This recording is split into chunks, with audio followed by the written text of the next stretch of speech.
Good morning students. बेटे कल आपको एक पीडीएफ सेंड करी थी और उस पीडीएफ के मैंने शायद 3 क्वेश्चन कराए थे आपको। आज जो है क्वेश्चन नंबर 4 कराते हैं।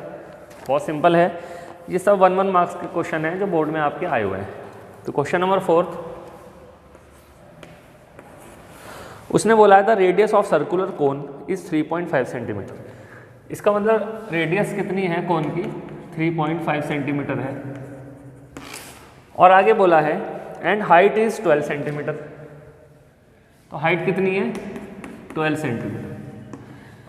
कोन का जो इसने ये पूछा है हमसे और जो इसने हमें दे रखा है, कोन इस टाइप की शेप होती है बेटे। एक तो इसने हमारे को ये वाली आर गिवन है 3.5 सेंटीमीटर और एक हमारी इसमें एच गिवन है 12 सेंटीमीटर। उसने कहा है हमसे find the slant height of the cone. हमारे को स्लैंट हाइट निकालनी है और जो स्लैंट हाइट होती है कोन के अंदर वो होती है जो ये वाला पोर्शन होता है, इसको हम एल से डिनोट करते हैं। तो सीधा सिंपल फॉर्मूला है इसमें, L square is equal to H square plus R square या एल रेस is equal to H square plus R square. यहाँ वैल्यू रख देंगे, एच की वैल्यू 12 सेंटीमीटर स्क्वायर प्लस इसकी आ जाएगी आपकी 3.5 सेंटीमीटर स्क्वायर। भाई यहाँ से आप इसको स्क्वायर करेंगे और यहाँ से स्क्वायर करेंगे, दोनों को प्लस करेंगे और इसका स्क्वायर रूट ले लेंगे। इसके आगे का काम बेटे आपका है और वो सेंटीमीटर में आपका आंसर आ जाएगा। इसी तरीके से क्वेश्चन नंबर 5 में क्या कहता है वो, इसे रब कर देता हूँ।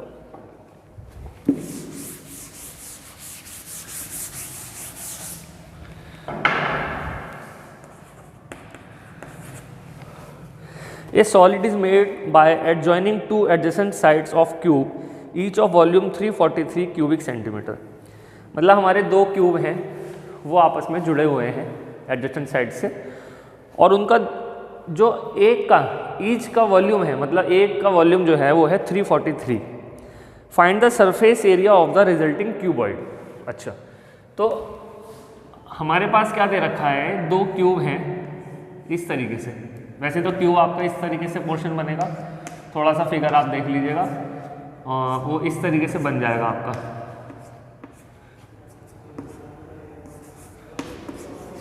ठीक है बेटे। तो उसने क्या कहा है हमसे कि जो दोनों का क्यूब है वो आपस में कैसे हो रहे हैं, प्लस हो रहे हैं, मतलब जुड़े हुए हैं आपस में।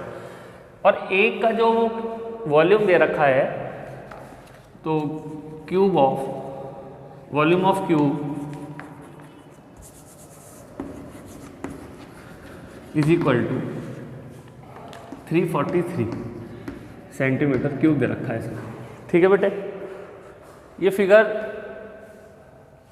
अच्छा ठीक है, तो हमारे को क्या निकालना है, साइड। साइड क्या होती है, क्यूब का वॉल्यूम क्या होता है, साइड क्यूब 343 इक्वल में है, इस पे क्यूब रूट ले जाएंगे।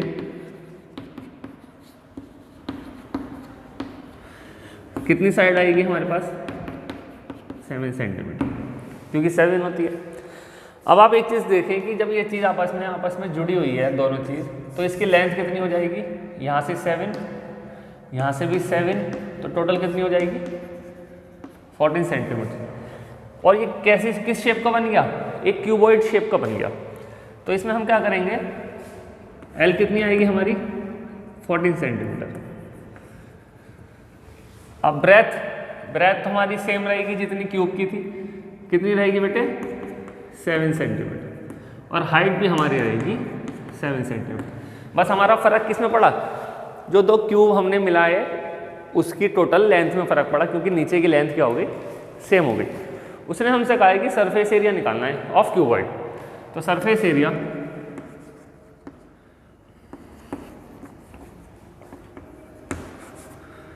Of cuboid is equal to होता क्या, 2L into B plus B into H plus H into L.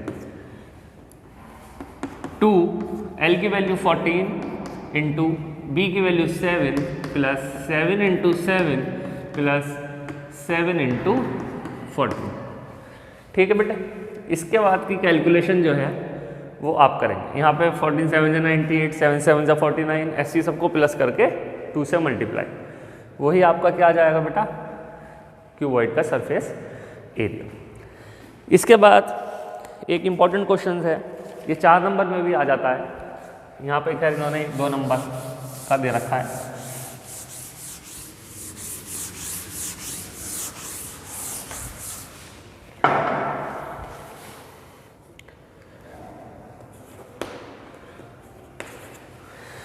A metallic sphere of radius 4.2 centimeter is melted and then recast into a cylinder of radius 6 centimeter.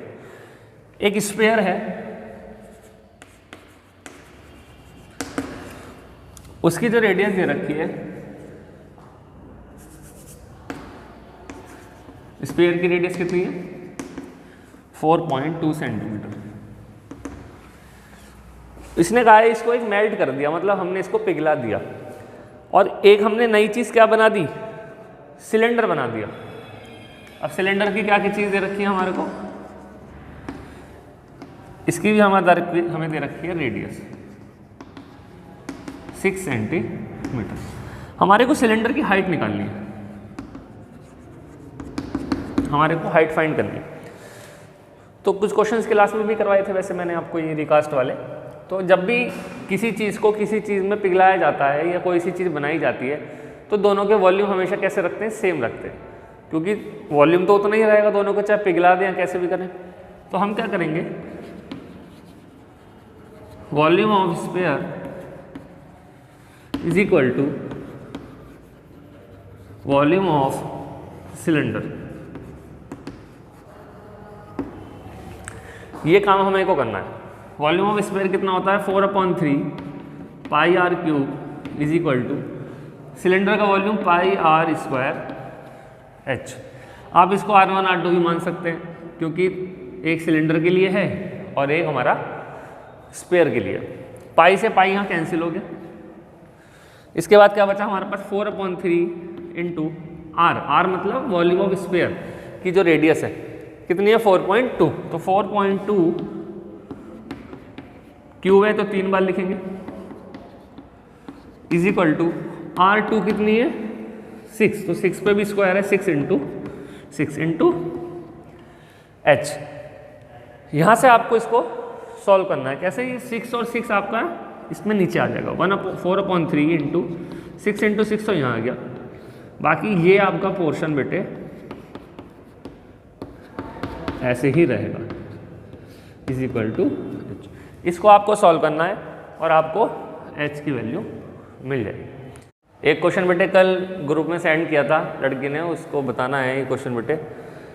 उसमें हमारा ये triangle दे रखा है, उसमें हमारे 4 option हैं, 2:4, 1:1 और ये आपका 3:6 एंड 6:3। तो इसमें हमारे को क्या बताना है कि BAD एंगल जो है CAD के किस रेशो में होगा। ये हमारा 1 नंबर का ऑब्जेक्टिव क्वेश्चन है।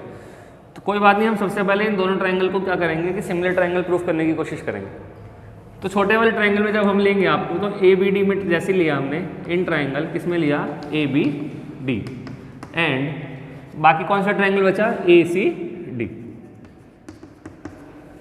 इसमें क्या है बेटा, AB जो साइड है अपॉन BD जो है इज इक्वल टू किसके है, AC हमें दिख रहा है, शो हो रहा है हमारे क्लियर, CD के। कैसे कि 3/2 इज इक्वल टू 6/4। इसको आप कैंसिल करेंगे क्योंकि ये तो सिंप्लीफाई है, तो ये भी कितना आ जाएगा आपका 3/2। ठीक है, 2 साइड्स इक्वल आ गई। एक लाइन हमारी AD जो है वो बेटे कॉमन है इसमें, तो कौन सी प्रॉपर्टी लगी इसमें, साइड वाली। तो दोनों ट्रायंगल हमारे कैसे हो गए, सिमिलर हो गए। सिमिलर होते ही इसके एंगल्स कैसे हो जाते हैं आपस में, वो भी इक्वल हो जाते हैं। तो एंगल हमारा BAD हम ले सकते हैं इक्वल किसके, CAD के। अब आप खुद सोचो, जब 2 एंगल्स हमारे इक्वल हैं, इसमें ही हमारा रेशो पूछ रहा है, तो इसमें से कौन सा वाला ऑप्शन ठीक होगा, 1:1 होगा, क्योंकि 2:4 तो हो नहीं सकता इक्वल, 1:1, 3:6, 6:3। तो इसमें हमारे को केवल एक ही दिख रहा है जो हमारे 2 इक्वल हैं रेशो में, 1:1। बाकी बेटे 2020 के जो 1 मार्क्स के क्वेश्चन थे अनसॉल्व में से मैंने आपको करा दिए मोस्टली सारे 1 और 2 मार्क्स के। आप 2019 के क्वेश्चंस आपको आगे कराएंगे जो भी 1 और 2 मार्क्स के आए हुए होंगे अनसॉल्व में से। ओके बेटे, थैंक यू।